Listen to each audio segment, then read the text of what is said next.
노마님, 지금 당장 도망치세요.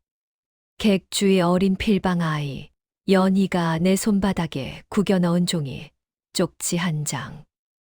그 찰나의 순간, 제 심장이 갈비뼈를 뚫고 나올 듯 요동쳤습니다.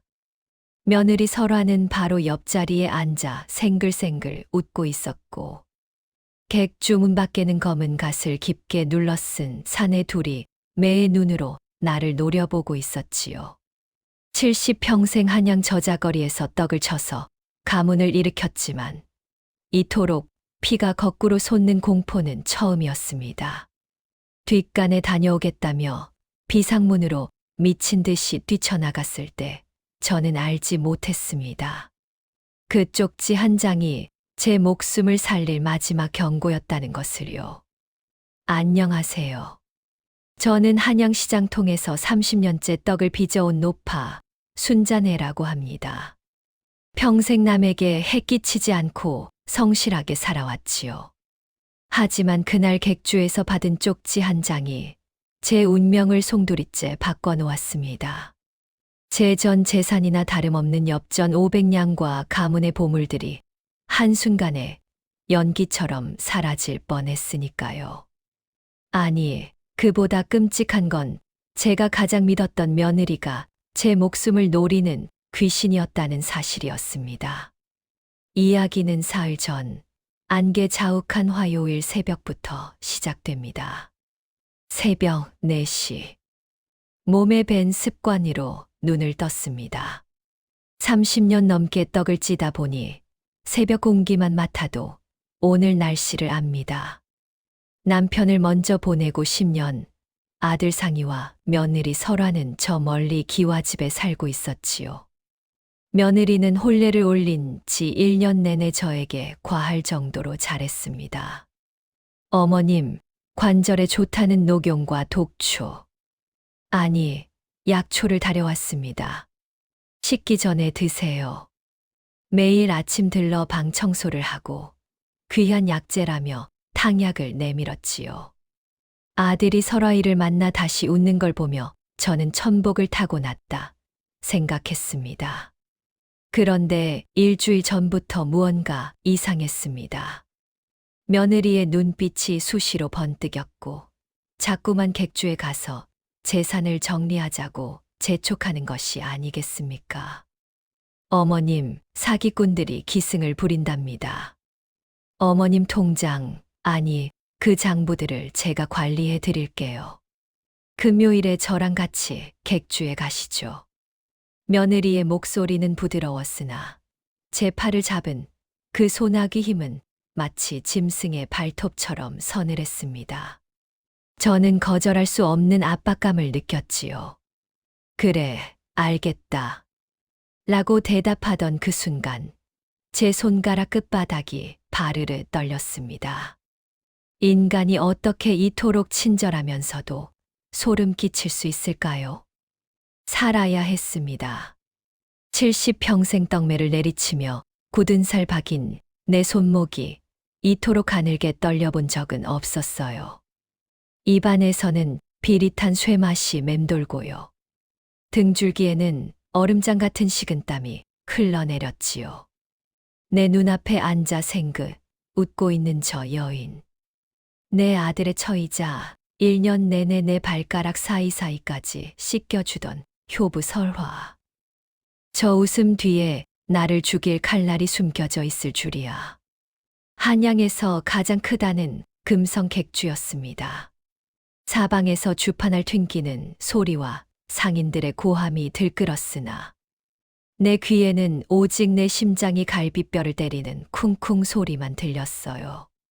객주 문 밖엔 검은 빛갓을 눌러쓴 사내 둘이 나를 짐승 보듯 노려보고 있었습니다. 며느리 설화가 내 손을 꽉 쥐었어요. 아니, 그것은 쥐었다기보다 포박에 가까웠지요. 어머님, 왜 이리 손이 차가우실까? 이제 곧 다 끝나요. 이 장부의 직인만 찍으시면 어머님은 그저 편안히 누워 계시기만 하면 된답니다. 내 정신은 몽롱했습니다. 사흘 전부터 며느리가 다려준 보약 때문이었지요. 머릿속에 안개가 낀 듯 방금 전 일도 가물가물했어요. 설화야, 내 정신이 왜 이리 사나운지 모르겠구나. 여기가 어디라고 했느냐? 어머님, 노만기가 도져서 그러셔요. 자, 여기 앉으세요. 우리는 3번 창구 앞에 앉았습니다. 그곳엔 연희라는 이름의 어린 필방 아이가 앉아 있었지요. 몰락한 양반가의 딸이라더니 눈빛이 제법 매서운 아이였어요. 연희는 며느리가 내민 장부와 내 얼굴을 번갈아 보더니 갑자기 안색이 창백해졌습니다. 연희의 손이 떨리고 있었어요. 그녀는 며느리의 눈치를 살피며 장부 아래로 무언가를 바삐 적었습니다. 그리고는 장부를 내 쪽으로 밀며 아주 작은 목소리로 속삭였지요. 노마님, 장부에 적힌 수량을 직접 확인해 보셔야 할 것 같습니다. 며느리 설화가 의심스러운 듯 고개를 내밀자 연희는 짐짓 엄한 목소리로 덧붙였습니다. 아차, 부인, 저쪽 별실에서 관주께서 부인을 찾으십니다. 직인이 하나 누락되었다고 하시는데 직접 가보셔야겠습니다. 직인, 내가 분명 다 확인했는데. 어머님, 잠시만 여기 앉아 계세요. 허튼 짓 하시면 안 됩니다. 아셨죠? 설화가 별실로 향하는 것을 확인한 연희가 내 손을 덥석 잡았어요. 그녀의 손바닥에서 구겨진 쪽지 하나가 내 손으로 넘어왔습니다. 노마님, 시간이 없습니다. 지금 당장 뒷문으로 도망치십시오. 저 여자가 드린 약은 보약이 아니라 정신을 갉아먹는 독초액입니다. 노마님을 미치게 만들어 재산을 가로채려는 겁니다.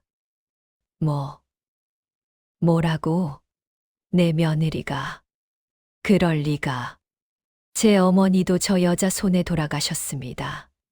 제발 저를 믿으세요. 뒷문으로 나가면 건어물 장수 옥잔의 가게가 나옵니다. 거기로 뛰세요. 쪽지를 움켜쥐었습니다. 지금 도망치지 않으면 오늘 밤 죽습니다. 서리빨 같은 글귀가 눈에 박혔어요. 70 노구의 다리가 후들거렸으나 죽음의 공포가 내 근육을 깨웠습니다. 나는 뒷간에 가는 척하며 몸을 돌려 객주 뒷길로 달리기 시작했지요. 헐떡였어요. 숨이 목구멍까지 차올랐습니다. 살아야 한다. 내 아들 상이 그 불쌍한 놈을 위해서라도 이대로 죽을 순 없어. 심장이 목구멍까지 차올랐습니다. 폐가 찢어질 듯 아파왔고요. 입안에서는 피 맛이 났어요. 뒤를 돌아보니 검은 삿갓을 쓴 사내들이 객주 담벼락을 넘어 나를 쫓아오고 있었습니다. 그들의 손에는 번뜩이는 비수가 들려 있었지요. 저기 간다. 저 높아 잡아. 놓치면 우리 목이 달아난다. 나는 저자거리의 인파 속으로 몸을 던졌습니다. 생선 비린내, 사람들의 고함, 수레바퀴 소리가 뒤섞인 혼돈 속에서 나는 오직 옥자의 가게만을 향해 달렸어요. 발바닥이 터져 피가 맺히고요. 땀방울이 눈을 찔러 앞이 보이지 않았지만 멈출 수 없었습니다. 옥자야, 옥자야, 나 좀 살려다오. 가게 안쪽 방으로 굴러 떨어지듯 들어갔어요.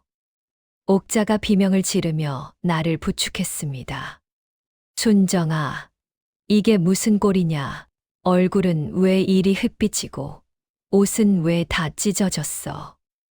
내 며느리가 설화 그년이 나를 죽이려 한다. 나를 미친 할멈으로 만들어서 내 재산을 다 처먹으려고. 옥자는 내 입을 막고 서둘러 문을 걸어 잠갔습니다. 잠시 후 가게 밖에서 며느리 설화의 목소리가 들려왔어요. 평소의 나긋함은 간데없고 쇳소리가 섞인 광기 어린 목소리였지요. 어머님 어디 계세요? 노망이 도져서 길을 잃으셨나 보네. 순정네 할멈 찾으시는 분 없나요? 우리 가련한 어머님이 정신이 나가서 도망치셨답니다. 그 목소리를 듣는 순간 전신에 소름이 돋았습니다. 그것은 효부의 목소리가 아니라 지옥에서 올라온 악귀의 외침이었어요. 옥자가 나를 꽉 껴안았습니다. 걱정 마라, 순정아. 내가 있다. 내 눈이 흙에 들어가기 전까진 전연히 너를 손대지 못하게 할 거다. 그날 밤 말이죠. 나는 옥잔의 뒷방 차가운 바닥에 누워 천장을 보며 다짐했습니다. 며느리가 나를 미친 사람으로 만든다면 나는 기꺼이 귀신이 되어 전연을 잡아갈 것이라고요. 70평생 떡을 빚으며 다져온 내 매서운 손맛을 이제는 저 악귀의 목덜미를 잡는 데 쓰겠노라고 말입니다. 이제 전쟁의 시작이었어요. 며느리와 그 뒤를 봐주는 거대한 어둠의 조직. 그리고 눈이 먼 내 아들까지. 나는 이 모든 것을 되돌려 놓아야 했습니다. 기다려라, 설화야. 이 할멈이 아직 숨이 붙어 있음을 뼈저리게 느끼게 해주마. 세상에서 가장 날카로운 칼이 무엇인지 아십니까? 강도놈의 식칼도 적장의 창끝도 아닙니다. 바로 내가 젖먹여 키운 자식놈이 내뱉는 차가운 말 한마디지요. 옥잔의 가게 뒷방. 쥐 죽은 듯 숨어있던 내 귀에 익숙한 발소리가 들려왔어요. 내 아들 상희의 발소리였습니다. 나는 반가움에 버선발로 뛰어나가려 했으나 이내 들려온 말에 심장이 얼음물에 처박힌 듯 굳어버렸지요. 어머니, 거기 계신 거 다 압니다. 제발 적당히 좀 하세요, 설화가. 아니, 설화가 지금 얼마나 울고 있는지 아십니까? 노망이 나셔도 분수가 있지. 어떻게 객주에서 난동을 부리고 도망을 치세요. 내 가슴이 이쩍하고 갈라지는 기분이었습니다. 손톱이 손바닥을 파고들어 피가 맺혔지만 아픔도 느껴지지 않았지요. 문 밖에서 들리는 아들의 목소리는 이미 며느리 설화의 독에 완전히 중독되어 있었어요. 이놈 상이야. 내 어미 상태를 보고도 그딴 소리가 나오느냐? 지금 순정이가 제정신으로 여기까지 도망 온 줄 알아? 저 여우 같은 내 마누라가. 옥자 아주머니, 어머니를 감싸주시는 마음은 알겠지만 어머님 요즘 밤마다 벽을 보고 혼잣말을 하시고 제 목을 조르려고까지 하셨어요. 제가 무서워서 말을 안 한 거지. 상희 씨도 다 봤잖아요? 맞아요. 어머니, 저번에도 제가 드린 보약을 독약이라고 내던지셨죠. 설화가 어머님 건강 생각해서 산 넘고 물 건너 구해온 약인데 이제 더는 못 참습니다. 관아에서 수레를 불렀으니 일단 산사에 가서 정신 좀 추스르세요. 산사. 그것은 이름만 절이지 사실상 정신 나간 노인들을 가두어 죽을 때까지 나오지 못하게 하는 살아있는 무덤이었습니다. 며느리 설화는 내 아들의 눈을 가리고 나를 그 구덩이로 밀어넣으려 하고 있었어요. 나는 문을 열고 나갔습니다. 내 아들의 눈을 똑바로 쳐다봤지요. 상희의 눈에는 공포와 혐오가 섞여 있었어요. 자기가 키운 자식이 자기를 짐승 보듯 하는 그 눈빛. 상희야, 이 어미를 봐라. 내 눈을 봐. 내가 정말 미친 것 같으냐? 전연이 주는 약을 먹으면 내 머릿속에 뱀이 기어다니는 것 같다. 전연이 나를 죽이려 한단 말이다. 아유, 저것 보세요. 또 시작이시네. 상희 씨, 무서워요. 어머님 눈빛 좀 보세요. 귀신이 들린 게 분명해요. 그만하세요. 제발. 쪽팔려서 살 수가 없습니다. 시장 사람들이 다 어머님 미쳤다고 수군거린단 말이에요. 아들의 손길에 뒤로 넘어졌습니다. 엉덩아방아를 찌으며 바닥에 굴렀지만 몸의 고통보다 가슴의 구멍이 더 컸어요. 며느리 설화는 아들의 등 뒤에서 나를 보며 살짝 입꼬리를 올렸습니다. 오직 나만이 볼 수 있는 승리자의 미소였지요. 그때였습니다. 며느리가 미림에 수해둔 가짜 포졸들이 수레를 끌고 나타났어요. 이 미친 할멈이 난동을 부린다는 신고를 받았다. 어서 수레에 태워라. 이놈들, 놓아라. 내가 왜 미쳤단 말이냐. 나는 멀쩡하다. 이놈들아. 내 팔을 짓누르는 사내들의 소나귀는 쇠붙이처럼 단단했습니다. 비명이 입 밖으로 나오지 않을 정도로 목이 죄어왔어요. 그 순간 저 멀리서 날카로운 목소리가 들려왔습니다. 멈추시오. 그 노마님은 죄인이 아니오.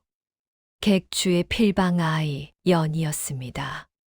그녀는 관아의 정식 서류가 아닌 며느리가 위조한 가짜 영장을 들고 있는 포졸들을 매서운 눈으로 쏘아보았어요. 상인아리 정신 차리세요. 이 포졸들은 관아 소속이 아닙니다. 저 여자가 돈으로 산 왈패들이란 말입니다. 그리고 이 약통을 보십시오. 연희가 며느리의 방에서 몰래 훔쳐온 작은 약병을 내밀었습니다. 이것은 보약이 아니라 소량만 먹어도 정신을 혼미하게 만드는 만다라화의 독액입니다. 노마님이 드셨던 탕약에 이 독이 섞여 있었다고요. 설화의 안색이 순간 흙빛으로 변했으나 이내 실성한 듯 웃음을 터뜨렸어요. 하, 저 계집은 또 뭐야? 우리 집안일에 왜 끼어들어? 저건 그냥 소화제예요. 상희 씨, 저 계집이랑 우리 어머님이 짜고 저를 모함하는 거예요. 어머님 재산을 노리고 저러는 거라고요. 뭐, 설화야, 그게 정말이야? 제가 억울해서 죽어버릴게요. 어떻게 저한테 이럴 수 있어요? 설화는 품 안에서 작은 단검을 꺼내 제 목에 대는 신용을 했습니다. 아들 상희는 혼비백산하여 연희를 밀쳐냈어요. 이 요망한 년, 감히 내 아내를 모함해. 당장 꺼져. 포졸들, 뭐 하나. 저 미친 할멈을 당장 수레에 태우지 않고. 나는 결국 수레에 던져졌습니다. 짐승처럼 받친 채 멀어지는 아들의 뒷모습을 보았어요. 며느리는 아들의 품에 안겨 가증스럽게 흐느끼고 있었지요. 수레 틈새로 보이는 밤하늘은 피처럼 불었습니다. 상희, 내 아들아, 내가 어찌 내 어미를 이 구렁텅이에. 헉, 헉. 입안에서 피 거품이 섞인 기침이 터져 나왔어요. 몸 안에 도끼가 퍼지는지 온몸이 불덩이처럼 뜨거워졌습니다. 하지만 나는 눈을 감을 수 없었어요. 수레 밖에서 나를 쫓아오는 연희의 절박한 눈빛을 보았기 때문입니다. 노마님, 견디셔야 합니다. 박 포교님을 모셔올 때까지 제발 살아만 계셔 주십시오. 제발. 나는 차가운 창살을 꽉 쥐었습니다. 손등에 핏줄이 터져 피가 흘렀지만 그 통증이 나를 깨어있게 했어요. 살아야 한다. 저 악귀 같은 년의 목을 내 손으로 비틀기 전까진 저승사자가 와도 내 발로 따라가지 않으리라. 나는 주머니 속 연희가 건네준 작은 은장도를 꺼내 허벅지를 찔렀습니다. 몽롱해지는 정신을 고통으로 붙잡기 위해서였지요. 오냐, 설화야. 내가 나를 무덤으로 보냈느냐. 그럼 나는 그 무덤을 파헤치고 나와 내년의 심장을 씹어 먹어주마. 수레가 멈춘 곳은 인적이 끊긴 깊은 산속의 귀면사였습니다. 이름부터가 귀신 얼굴을 한 절이라니 이곳이 나를 기다리는 무덤임을 직감했지요. 며느리 설화는 나를 이 썩어가는 나무방에 가두며 마지막으로 내 귀에 대고 속삭였어요. 어머님, 여기서 편히 계시다가 곡기도 끊으시고 조용히 가셔요. 그래야 상희 씨랑 제가 행복하지 않겠어요? 그 웃음소리가 아직도 귓가를 맴돕니다. 방 안은 곰팡내와 찌든 피 냄새가 섞여 코를 찔렀어요. 바닥은 축축했고요. 벽면에는 누군가 손톱으로 긁은 듯한 자국들이 가득했지요. 며느리가 준 독초의 기운 때문에 자꾸만 눈꺼풀이 무거워졌습니다. 하지만 나는 허벅지를 은장도로 찌르며 버텼어요. 고통만이 나를 인간으로 붙들어 매고 있었으니까요. 헉, 헉, 정신 차려야 한다. 순정아, 여기서 잠들면 영영 못 일어난다. 그때였습니다. 옆방에서 사람이 내는 것 같지 않은 짐승의 울음소리 같은 신음이 들려왔어요. 나는 벽바닥에 귀를 대었습니다. 물 좀. 설화야, 내가 잘못했다. 제발. 내 심장이 덜컥 내려앉았어요. 설화? 저 목소리가 왜 내 며느리의 이름을 부르는 것인가? 나는 떨리는 손으로 벽면의 틈새를 벌려 옆방을 들여다보았습니다. 그곳엔 형체를 알아보기 힘들 정도로 마른 노파가 쇠사슬에 묶인 채 누워 있었어요. 누구쇼, 당신? 누구길래 내 며느리 이름을 부르는 거요? 노파가 힘겹게 고개를 돌렸습니다. 그녀의 눈은 이미 초점을 잃었지만 내 목소리에 반응했지요. 당신도 그 아이의 시어미요. 크크. 나도 그랬지. 한양의 큰 비단 집 주인이었는데 그년이 내 아들을 홀리고 나를 미치광이로 만들어 여기 가뒀어. 내 재산은 이미 그년 상단 놈들이 다 가로챘을 게야. 충격적인 사실이었습니다. 설화는 이번이 처음이 아니었어요. 그녀 뒤에는 거대 상단과 관아의 썩은 관리들이 결탁한 노인, 재산, 탈취, 조직이 있었던 것입니다. 연희의 어머니도 이 노파도 모두 같은 덫에 걸린 것이었지요. 그랬던 거구나. 내 아들놈은 눈이 멀어 제 애미를 사지로 몰아넣고 그 여우 같은 년이랑 웃고 있겠구나. 그 순간 방 밖에서 웅성거리는 소리가 들렸습니다. 설화가 보낸 왈패들이 내 숨통을 완전히 끊으러 온 것이 분명했어요. 이 방인가? 아까 그 노파 아직 숨이 붙어 있으면 확실히 처리해라. 부인께서 오늘 밤 안으로 끝내라고 하셨다. 나는 죽으림을 다해 창살을 뜯어내고 뒤쪽 낭떠러지로 몸을 날렸습니다. 굴러떨어지며 나뭇가지에 살이 찢기고 뼈가 어긋나는 통증이 느껴졌지만 멈출 수 없었어요. 뒤에서 사내들의 고함이 산등성이를 울렸습니다. 살려주게. 누구 없느냐? 사람 살려. 어둠 속에서 칼날이 내 목덜미를 스치려는 찰나 어둠을 가르고 굵직한 목소리가 들려왔어요. 내 이놈들, 관아의 포교 앞에서 감히 칼부림이냐? 박 포교였습니다. 박문수. 연희가 한양사또에게 목숨 걸고 상소하여 보낸 유일한 청백리 포교였어요. 그는 눈 깜짝할 사이에 왈패 둘을 제압하고 내 앞에 섰습니다. 박 포교가 나를 부축했어요. 내 몰골을 본 그의 눈에 핏발이 섰습니다. 노마님, 늦어서 죄송합니다. 연희 아이에게 모든 이야기를 들었습니다. 저들은 단순한 사기꾼이 아니라 한양을 좀먹는 거대 조직입니다. 포교님, 나를 살려주어 고맙소. 하지만 그냥 살려두지 마시오. 나를 한양 저자거리로 데려가 주시오. 내 아들놈이 보는 앞에서 저 악귀의 가면을 내 손으로 찢어버리게 해주시오. 내 목소리에는 이제 공포가 아닌 서슬퍼런 살기가 서려 있었습니다.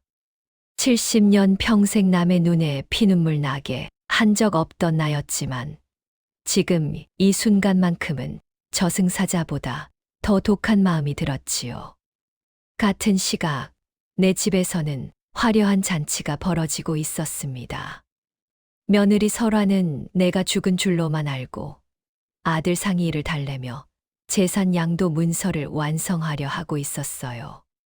상희 씨, 이제 어머니도 좋은 곳으로 가셨으니 이 서류에 도장 찍으시고 우리 새롭게 시작해요. 네. 그래. 어머니도 치매로 고생하시는 것보다 그게 나으셨을 거야. 미안해요, 설화 씨. 고생 많았어. 상이 이 인장을 들어 종이에 찍으려던 그 순간. 이놈 상이야. 내 애미가 아직 살아서 눈을 뜨고 있는데 어디다 도장을 찍느냐. 나는 박포교의 부축을 받으며 피칠갑이 된 옷 그대로 거실 한복판으로 걸어 들어갔어요. 나를 본 설화의 얼굴은 귀신을 본 듯 하얗게 질렸고요. 상인은 인장을 떨어뜨렸습니다. 자, 며느리야. 내가 차려준 죽음의 잔치에 내가 돌아왔다. 이제 정식으로 인사를 나누자꾸나. 피 냄새와 곰팡내, 그리고 배신당한 어미의 눈물로 범벅이 된 몸을 이끌고 집 안으로 들어섰습니다. 화려하게 피어오른 촛불 아래 내 아들과 며느리가 나란히 앉아 있더군요.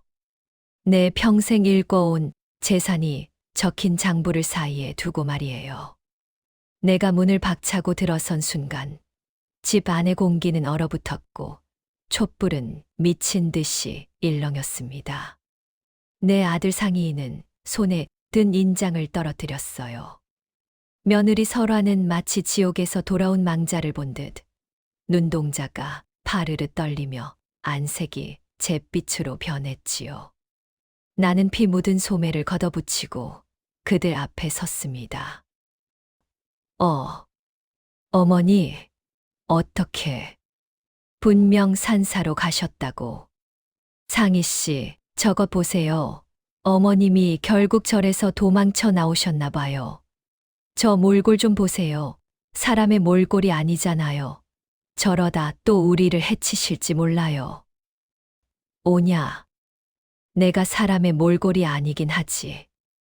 내년이 나를 짐승처럼 수레에 싣고 산채로 무덤에 쳐넣었으니 말이다. 하지만 설화야, 귀신은 가려도 진실은 못 가리는 법이다. 나는 품 안에서 옥자가 전해준 낡은 비단 주머니 하나를 꺼내 바닥에 내팽개쳤어요. 그 안에서 쏟아져 나온 것은 산사 옆방 노파가 목숨 걸고 건네준 그녀의 비녀와 설화의 정체가 적힌 피 묻은 서신이었습니다. 상이야, 이 어미의 눈을 봐라. 내가 아내라고 믿는 저 여자가 누군지 아느냐? 한양 전역을 돌며 재력가 노인들을 약물로 중독시켜 재산을 가로채고 그 시어미들을 산사에 가두어 굶겨 죽인 독사란 말이다. 거짓말이야. 저 할멈이 정말 미쳤구나. 여보, 당장 저 할멈을 끌어내세요. 어머니, 제발 그만하세요. 설화가 그럴 리가. 그때 닫혀있던 병풍 뒤에서 박포교와 연희가 나타났습니다. 연희의 손에는 설화가 미처 태우지 못한 비밀 상단 장부가 들려 있었지요. 상이 나리, 이 장부를 보시오. 나리의 이름으로 된 모든 재산이 이미 흑룡상단이라는 사기 조직으로 넘어가기로 약조되어 있소. 그리고 여기 산사에서 구출한 노파들의 증언도 확보했소. 설화. 아니, 내년의 본명은 칠성이지. 우리 어머니를 죽이고 그 재산으로 신분을 위조해 이 집에 들어온 것. 내가 다 알고 있다. 더는 숨길 곳이 없음을 깨달은 설화의 눈빛이 순식간에 바뀌었어요. 가련한 효부의 가면이 벗겨지고 그 밑에 숨겨져 있던 살인귀의 본성이 드러났습니다. 그녀는 품 안에서 독이 든 단검을 꺼내 아들 상희의 목에 겨누었지요. 하하하. 그래, 내가 그랬다. 멍청한 놈들. 늙은 할멈 하나 처리 못해서 일을 망치다니. 상희 씨, 당신도 참 멍청해. 내가 조금만 웃어주면 간이고 쓸개고 다 내줄 것처럼 굴더니 말이야. 설화. 아니, 설화. 내가 어떻게. 내가 너를 얼마나 믿었는데. 내 아들 놓아라. 내년이 노리는 건 내 목숨이지. 저 멍청한 놈의 목숨이 아니지 않느냐. 나는 한 걸음 한 걸음 그녀에게 다가갔어요. 칼날이 상희의 목을 살짝 긋고 핏방울이 떨어졌지만 나는 멈추지 않았습니다. 70평생 떡매를 휘두르던 내 손에 힘이 들어갔지요. 설화야, 너는 사람의 마음을 이용해 재산을 뺏었지만 나는 이 손으로 정직하게 떡을 빚어 가문을 지켰다. 내 손맛이 어떤지 오늘 제대로 보여주마. 나는 곁에 있던 뜨거운 찬물을 설화의 얼굴에 끼얹고 그 틈을 타 그녀의 손목을 비틀어 단검을 빼서 바닥에 꽂았어요. 박포교의 포졸들이 달려들어 그녀를 제압했습니다. 상황이 정리되자 상희는 바닥에 무너져 내려 내 발치에 머리를 박았어요. 어머니, 제가 죽일 놈입니다. 제 애미를 사지로 몰아넣고 악귀를 품에 안고 살았습니다. 저를 죽여주십시오, 어머니. 나는 아들의 등을 내려다보았습니다. 매질이라도 하고 싶었으나 내 손은 어느새 아들의 젖은 머리칼을 쓰다듬고 있었어요. 엄이란 그런 존재인가 봅니다. 오냐, 내 죄는 평생 이 애미에게 속죄하며 갚아라. 하지만 상희야, 오늘 내가 잃은 것은 재산이 아니라 사람을 보는 눈과 내 애미의 마음이었다는 것을 잊지 마라. 한 달 뒤 한양 저자거리의 내 떡집 순정내에는 다시 하얀 김이 모락모락 피어오릅니다.